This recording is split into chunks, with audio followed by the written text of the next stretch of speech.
So I didn't include this specifically because I want to offer an opportunity to react to, top 5 remains entirely the same. You've got some shuffling inside the top 10, a big drop for BYU, which, should come as it is expected given their late night loss and maybe a little bit more there. A lot of teams near the back end of the ranking fall out. Your Kansas State, your LSU, your Louisville, your Missouri, that opens the door for Arizona State, Iowa State, UNLV, and Illinois to jump in. What is the right way to rank these SEC teams? There is none. Right? It's kind of like floor and upside. But right? Do you ignore head-to-head results? I think you have to because, yes, in a year in which everybody has 2 or more losses, I think you have to ignore head-to-head. Because it's circular. Everybody has beaten everybody else. Just look at the totality of the resume. So if you have the same records, which we're looking at a lot of these 2-loss teams, I think you have to look at it. So I don't think you ignore it. I think you take it into consideration, but then I think you have to go, better wins, better losses, like which losses are worse, which wins are better, and then try to evaluate them that way, which I think clears it up somewhat, but I don't know if I can get behind you on the Ole Miss, Georgia. Yeah. The AP was able to do, since we just saw that game last week. I get yeah, exactly. That's where I am. We talk about when you lose, sometimes it can influence the way that the committee or AP voters handle a situation. To ignore the data point that we just saw last week, an Ole Miss team that pretty much handled Georgia in that spot. Not every single voter had that in that order. Some of them did, in fact, have Ole Miss over Georgia. But again, this is Alabama at 7, Georgia at 8, Ole Miss at 9, Tennessee at 10. That is a Tennessee team at 10 that had beaten Alabama at 7. That is an Ole Miss team at 9 that just last week defeated a Georgia team at 8. Alabama, I suppose, with its head-to-head win against Georgia, gets to ride that rocket ship all the way to the top, even though, let's see, you got the Vanderbilt loss, I guess, is better than the Kentucky loss, but is the Kentucky loss the same as an Arkansas loss? I mean, what do we do here? Is there just no right answers?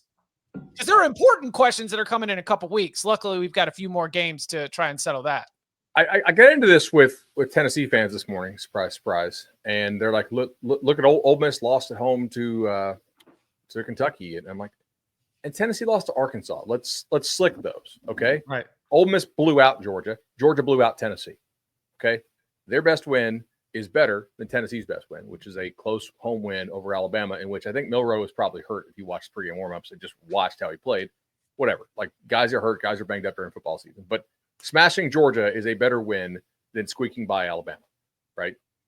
What's your second best win? Ole Miss went on the road and smoked South Carolina. What's Tennessee's second best win? I think that's the end of the story there. I don't think Tennessee's resume measures up, to be honest. I don't either. I think they should be a tier below these teams. I think some of these other 1-loss teams should be, there should be more of a gap. They're not, I don't include Tennessee in that tier of 2. And the same way I would say Texas needs to be evaluated with those 2-loss teams, because if we're talking strength of schedule so much, Texas's schedule has been a cakewalk.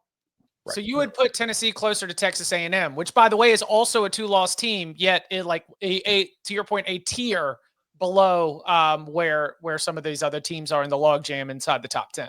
Why is it, though, that when we talk about the 2-loss SEC teams, not the 4 of us, but I'm just saying in general, the conversation about how they should be ranked ahead of Indiana and Penn State and those teams, how come nobody ever brings up Texas as another one of those teams that they should be ranked ahead of? I wonder why. I had Texas out in my playoff projection today because I had A&M beating them. And if you want to I don't think SEC people want you to do this, but go take a look at Texas' resume if they don't get this A&M win. What's their best win? Vanderbilt? Michigan? Those are your best wins? You have a blowout loss at home to Georgia? Texas really needs to beat Texas. I had Texas out of the playoff if they lose to A&M. Now, to throw this back into a shade of reality, what you saw from Texas in terms of the level of performance over the last couple of weeks. I know it was only a 10-point win, but the offense was very hit and miss. But Texas does have one of the best defensive teams in the country. Right? Can we agree to that, or are you going to go strength of schedule on me? No, they have a really good. What? defensive teams. Yes. Yeah, they were one of the best defensive teams in the country. Yes. Yeah. And I mean, their strength of schedule overall, depending on, I mean, the ESPN one has them 38th, which is just about the same as Penn State's. And that's another thing. Can I just a little tangent here? Sure. Please. With strengths of schedule, because we're talking about them so often now because everybody's hammering you over the head with it for, playoff purposes to argue why their team deserves to be ranked and yours doesn't. When it comes to strength of schedule, when it's like the 5th ranked and the 100th ranked, huge difference. But it's no different than the actual rankings themselves. The difference between the 25th SOS and the 75th or 80th is minuscule. It's like one game. So when you start bringing that stuff up, just be more aware of that, please, in your arguments. I know you won't be because it won't serve your purpose. But the 25th and the 75th strength of schedule is like I played a 7-5 team and you played a 5-7 team. We can pretend there's a huge difference if we want to, but there really isn't. Yeah. Maybe we could get like a percentile in there. Is there another, or do we just need the numbers as fans? Use the people. Okay. Well, that's why I think too is that top 25 wins is such a thing that the committee, when they talk about it, they reference those top 25 wins. When you look at the difference between 15 and 40, there's not a ton of difference. Sure, within those, you can make an argument some are better than others, but there's not that much of a difference for those teams. Lots. Any other top 25 observations from the changes to the rankings? I was sad because I was hoping that BYU would have gotten a whole lot more like top 5 votes because voters had gone to bed. Like that's the one thing I was truly looking forward to when the AP poll came out. But I guess everybody woke up and checked the scores and fixed their ballots before turning them in. They almost did.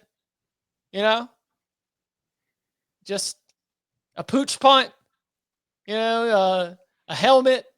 This the smallest margins, life in the Big 12. It do be like that sometimes.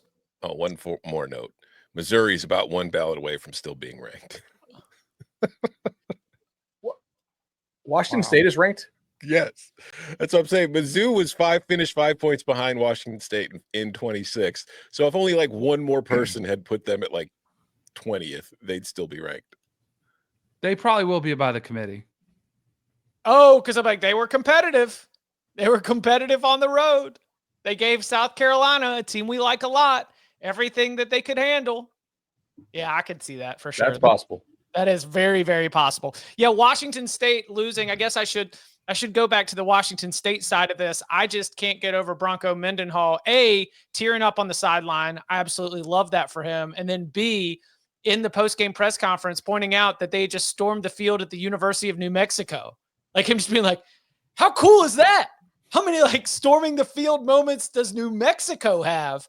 And Bronco Mendenhall delivered that with that big win for the Lobos against Washington State. So congratulations to him. Yeah, the other receiving votes, there are a lot more as we talked about on Saturday night show in the projections for the top 25. You just kind of run out of teams that as a consensus, the AP voters really liked. And so the consensus really only likes about 21 teams and everything else is just flavor of the month after that. So we'll see if that irons itself out. Again, Tuesday night, we'll get our new college football playoff selection committee rankings. The show is scheduled to start at 7. Tentative start date for us here at youtube.com/cover3 will be about 7:30. Essentially, once we get to 25, get everything locked and loaded, we'll go live. So come and hang out for that.